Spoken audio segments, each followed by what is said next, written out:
So yesterday was TEDx audition day. And I don't know about you, but I always find that the best learning comes from those emotionally charged experiences.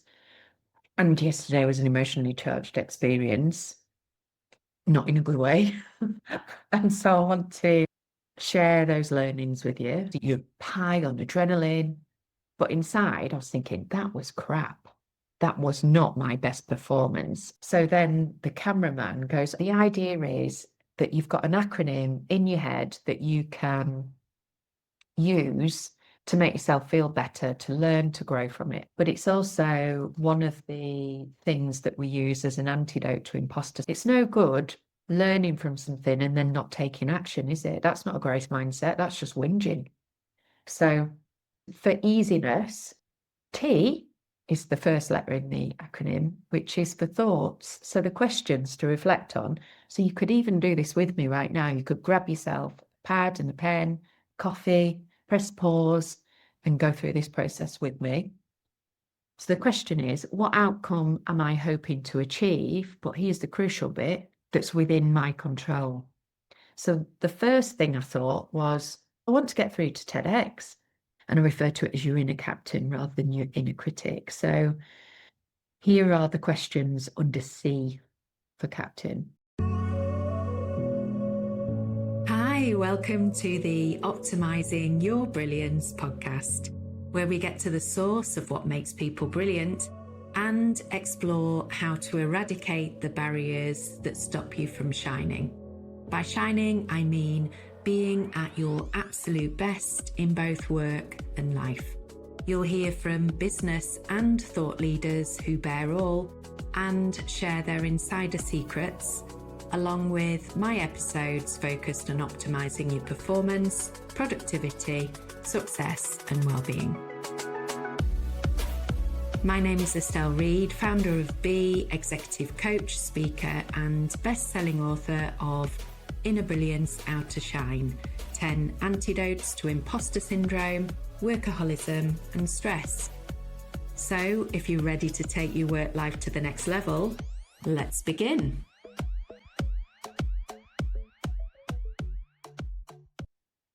Hello. So yesterday was TEDx day or TEDx audition day. And I don't know about you, but I always find that the best learning comes from those emotionally charged experiences. And yesterday was an emotionally charged experience, not in a good way. And so I want to share those learnings with you. And yeah, I'm going to do this as a bit of a see how we go discussion, but my intention is to share the learnings from yesterday whilst also using a process I recommend to my clients, but I use myself.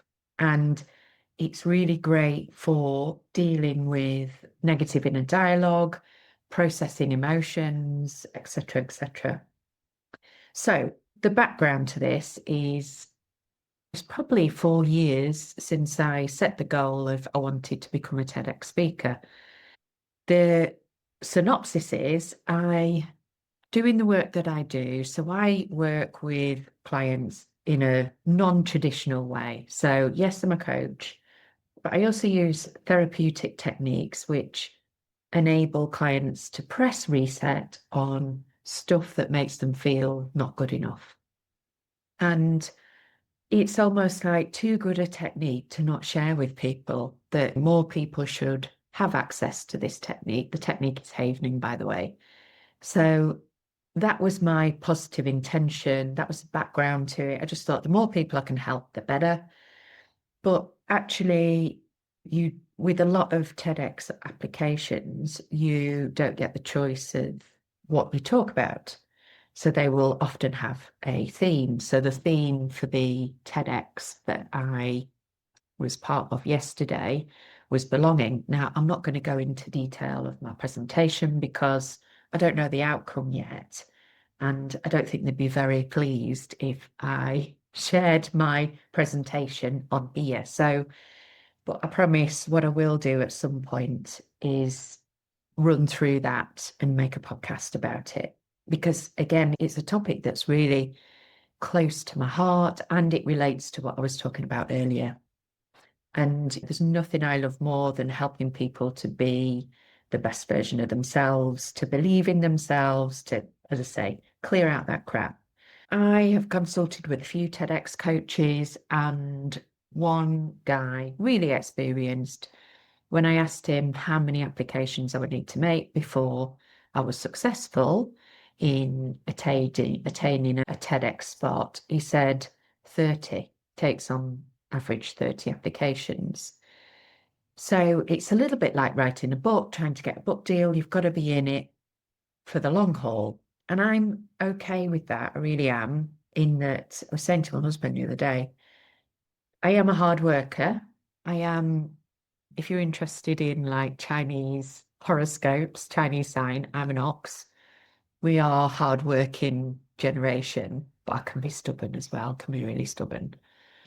But things don't necessarily come easy to me. Take, for example, when I did my CIPD qualification, I failed that lots. In fact, I was told that I shouldn't study it and that it was going to be too hard for me, and it was hard. But in the end, I passed. And so I was using that same mentality for TEDx. Also, like for my book deal, it took me a while to get book deal, but I got there in the end. And that's what I think will happen with TEDx as well. To summarize, on average, it takes people 30 applications. I'm up to application number 8. Now, every TEDx branch is different. They have their own unique system. So for some applications, you don't even hear back. You just assume, if you've not heard, that you were unsuccessful. So you don't get any feedback or anything like that. And I appreciate they get hundreds of applications. So that's fine. Anyway, I got through with this one particular branch and I was at stage 3. So for stage 1, application form, they'd set the title, and then I got informed that I got through to the next stage. I had to do a video overview of what it was that I was going to cover in my presentation. It was a 5-minute presentation, and yesterday's audition was a 10-minute presentation. Anyway, so I had done all the preparation. Bear in mind, I teach people to present as well. I'm used to presenting to hundreds of people. And the size of audience doesn't bother me at all. You learn to deal with that as a seasoned presenter over the years. It just gets easier and easier. So I would describe, in terms of how I felt excited, I also felt nervous as well. It was something new. I'd not done it before. But I felt confident in my structure. So the way I'd structured my presentation, I knew it was interesting. I'd had feedback on it.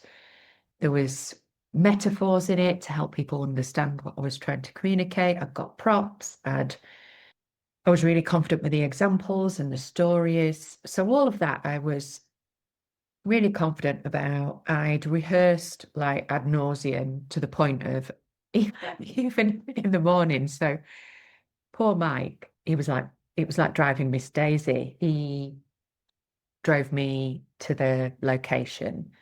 And I said, look, I'll sit in the back because I want to rehearse in the back. So I'm sat there. Then I got the Frenchie, our French bulldog Gizmo sat next to me. And I started rehearsing. I was just like, oh, I am totally bored of this. I know it off by heart. So I just didn't rehearse it. It was hilarious. But then actually, so we're 3 hours in the car. Then when I arrived, I got changed in the car park, all that kind of thing. I just had a little run through. And again, I was just like, why am I rehearsing this again when in fact I know the stuff? So that was part of the learning, which I'll come on to in a moment when I share this process with you in a sec. Structure was good, rehearsal's good, outfit, I'd done my research and I felt comfortable in my outfit. I got props and I timed it all. I'd done everything that was in my power and control, or so I thought, to prepare for this 10-minute audition. Anyway, I arrive in this beautiful assembly rooms, really fantastic little place. There's a corridor, signs for the auditorium. And then there's a TEDx banner, so you know you're in the right place. And you've got a very specific time slot. So I waited patiently outside there. They'd had the Beatles playing there, Rolling Stones. It was really cool. Anyway, I go in and it is literally like X Factor or what do you call it? Britain's Got Talent. So you've got literally a row of judges. And they were really lovely, really nice people. And my way of settling myself before I present is just to talk to people normally. And like one of the reframes I use for presenting is it's just a structured conversation on your feet. So I was doing all that, we're having a nice chat and everything. And I set up my props, had a little bit of a prop mishap, didn't quite work out, but managed to rescue it. It was all fine. And then they said, look, you've got 10 minutes, just begin whenever you're about to begin. We already love your TEDx idea, so that it isn't to do with your idea. We're here to judge your presentation style. Now, in that moment, that's where in my head, things went a bit tits up, excuse my French. So let me explain why. So I am an introvert. I don't like being the center of attention. I cope with presenting because in my head, I think if I'm helping someone, then I am happy to be stood at the front. That's why I'm not bothered about the size of the audience. I can talk to the audience, I'm helping them. It's about them, it's not about me. And so in that moment, all of a sudden, it wasn't to do with all the prep I'd done, the structure, the rehearsing, the props, the outfit, the fact I'd timed it. It was to do with how I was as a presenter. Again, that thinking about it, that shouldn't have been a big surprise to me because that was in the email. They said, oh, we want to see how you present. Anyway, so it's like all eyes on you, timer starts, and off you go. And I was taken right back to, I guess, like my early presenting days where you get Tarzan effect. I could hear my voice, I could hear the quake in my voice. And so in my head, I'm like, shit, why am I sounding like that? I know I'm a bit nervous, but I can normally I'm normally fine. A bit of nerves gives us that shot of adrenaline. It means that we're sharper, all that type of thing, focused. Anyway, so I had a bit of a ropey start. Then someone came in, which threw me. Again, it's ridiculous because I'm used to people getting up and I will say, make yourself comfortable. If you need to go, if you need to stand up, that's all cool. Doesn't bother me. But all of a sudden, this guy came in, then he was videoing me. And then I managed to get in my flow and again, knew it off by heart. It was all cool. And then the next contestant opened the door as well, and they were trying to come in. So that threw me again a little bit. But I could see that the audience were engaged with what I was saying. That was all cool. And I could see that they seemed to find it interesting. And afterwards, you go in one door and then you have to exit through the other. I think this is so you don't see the other contestants. And then they want to do a quick interview with you. I just come out of that presentation. So you're high on adrenaline. But inside, I was thinking, that was crap.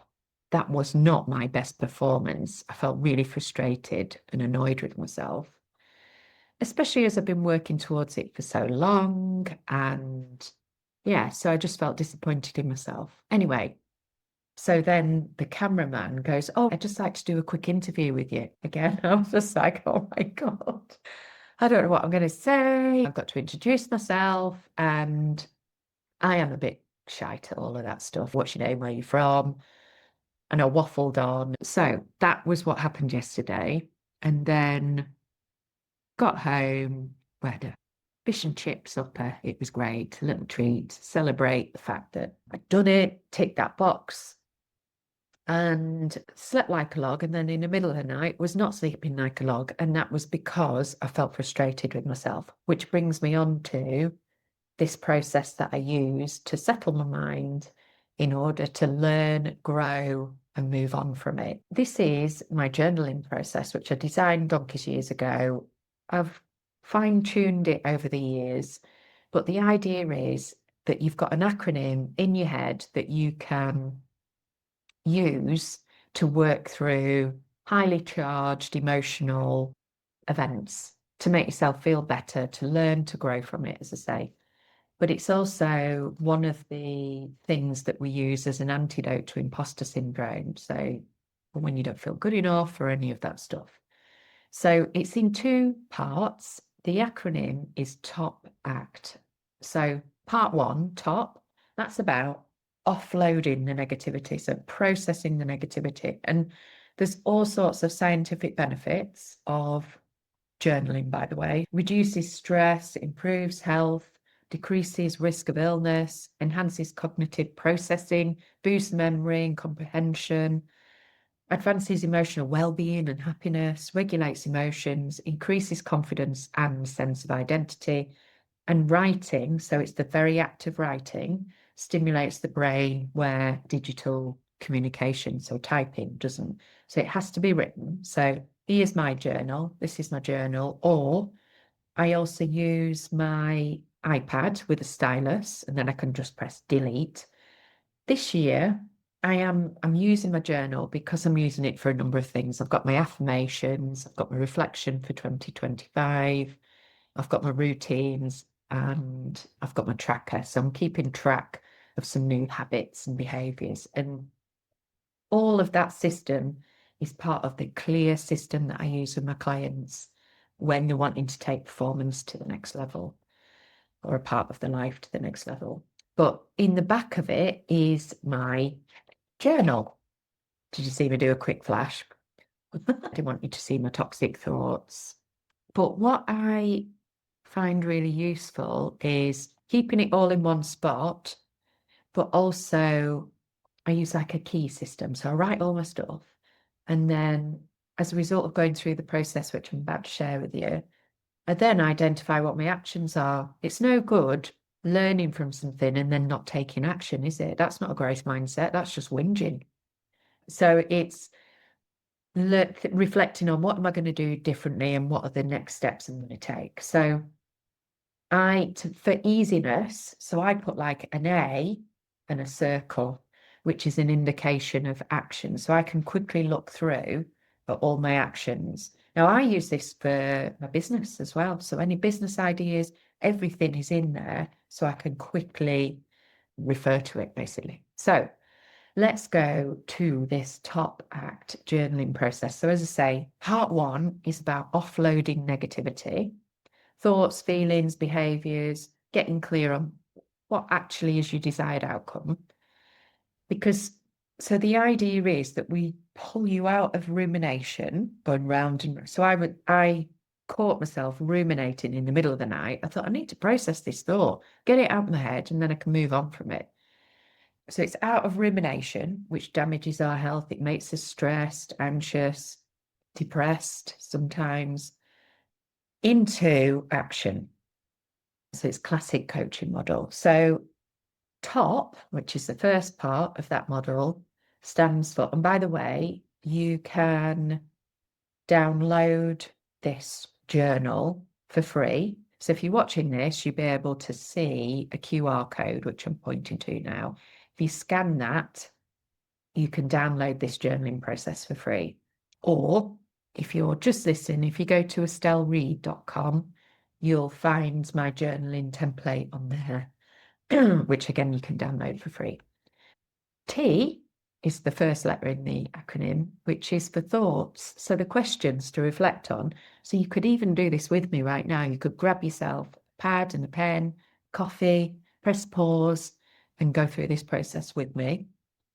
So T is for thoughts. What am I currently thinking about this situation? So what I was thinking was, bloody hell, you've sabotaged this. didn't think through how you were going to feel by being observed by a panel, because that's what triggered me into nerves. So first and prepared everything else.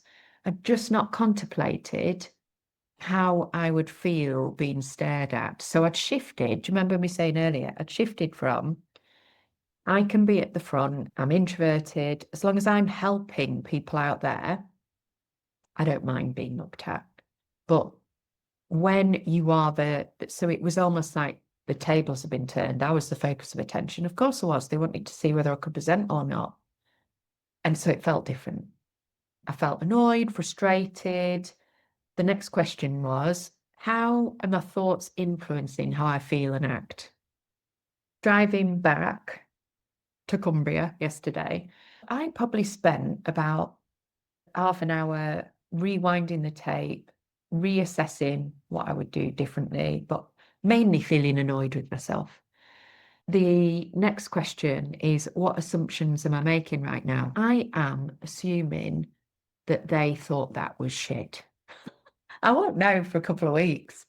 And it might not get through. But I'm at a point where I'm okay with that. That's fine. I did my best with the resources I had at the time. And have I learned from it? Yes, I have. So what will be? Again, thinking about this question. So when I came out, the photographer said to me, "Oh, that was really interesting. I really wanted to know what happened to so-and-so because you only delivered part of the presentation." So I thought, "Oh, that's good." And he said, "I couldn't have done that. I would have found that really nerve-wracking." So I am assuming I've not got through. And as I say, I won't know.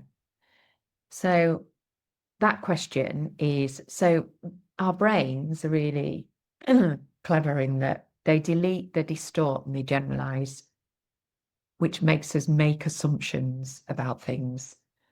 And well, for a start, I can't delete that information because I don't have that information. I won't have that feedback for a couple of weeks. So I can't assume the worst. So T, as I say, offload all your negative feelings, write unfiltered. That's why writing in the benefit of writing in, sorry, I'm multitasking. I'm trying to get myself a throat lozenge. Because the other thing yesterday, got tonsillitis. How hilarious is that? So I've been poorly, which hindered my performance as well. I didn't feel as sharp as I would ordinarily. So, yeah, that's the benefit of writing on an iPad. You can just delete it. But the benefit of having a book is that you can track your actions and go back. So, T, thoughts. O, so the idea is you pull yourself out of your thoughts and into O, which is what's the actual outcome you want? Because when we're coaching, position A is what's happening right now. That's your thoughts. Position B is what do you actually want? What outcome do you want? So O is for outcomes. The outcome is, so the question is, what outcome am I hoping to achieve? But here's the crucial bit that's within my control. So the first thing I thought was, what outcome am I trying to achieve? I want to get through to TEDx. Is that within my power and control? No, it's not. It's not up to me. It's up to that panel. So I thought, okay, what's the next best thing that I would like? I'd just like to be able to sleep and to be able to put this down to experience, to learn, to grow from it. So that's the outcome because I'm in charge of that. So I thought, okay, so that's the outcome. Another question is, what does a positive outcome look, sound, and feel like in that situation? The ideal outcome would be that in April, I am one of the TEDx presenters for this particular TEDx branch. We have an amazing day. I'm part of an amazing team, and loads of people benefit from what I share. But as I say, I'm not in charge of that. The next question is, how will I know I've succeeded?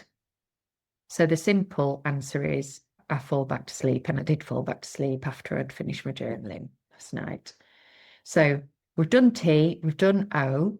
Next, we move on to P, which is for problem.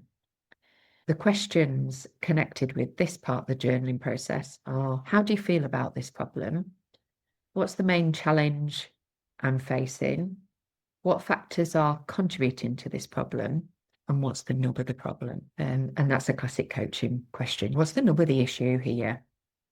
The nub of the issue here is that I'm making all sorts of assumptions.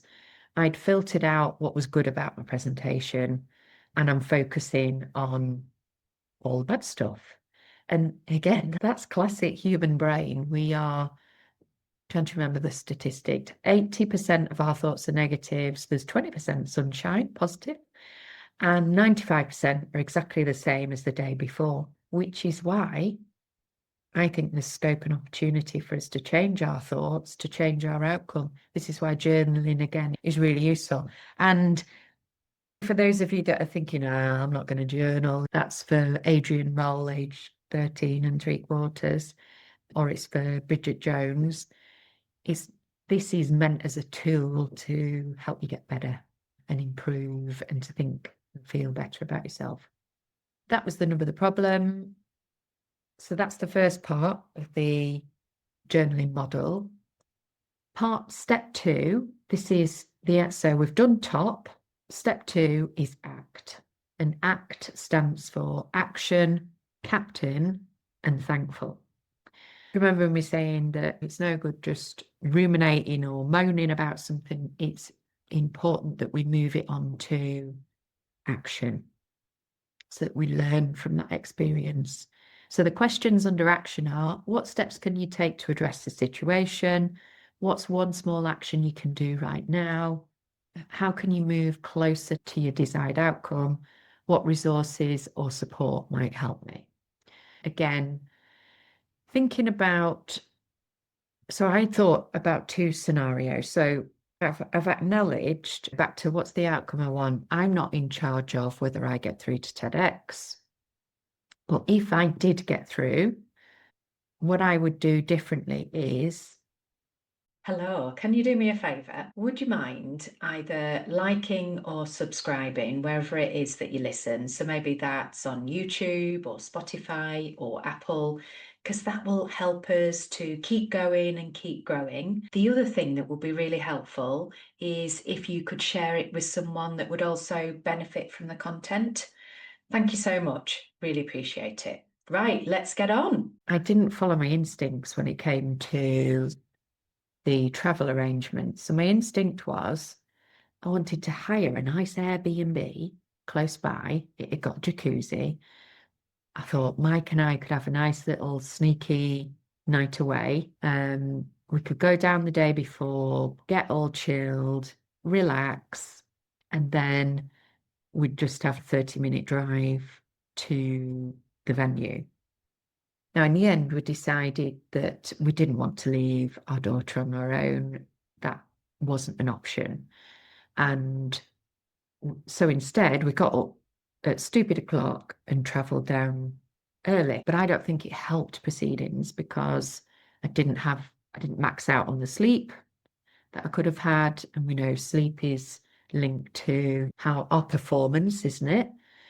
All of that. So what's one step I would change in the future is I would do what I've just said, a book accommodation the night before on the crucial day, for the crucial day. So that's under action. Then C stands for captain, positive inner dialogue. So we all have an inner critic. I've just shared the stats on that. So the idea is we take charge of that inner dialogue, and instead of being critical, we turn it to something that's constructive.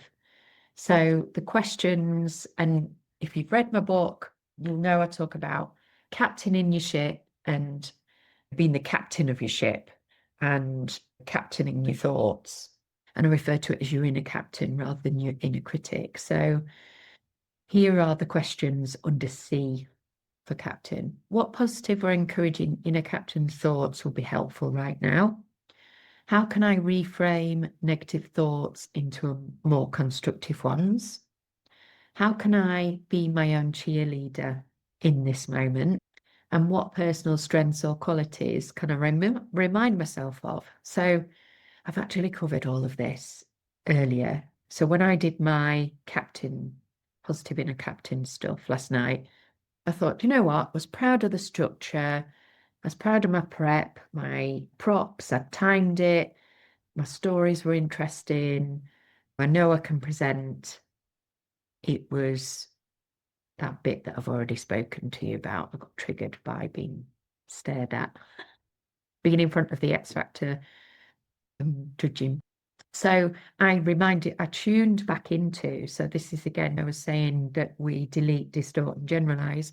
So I deleted everything that was good about my presentation. So I undeleted it all and reminded myself of those strengths. And then T is thankful. So the reason thankful's on there is we know that, all the studies show gratitude makes us happier. So the questions under T are, what am I grateful for in this situation? What has it taught me? So it's also about this growth mindset. What can I learn?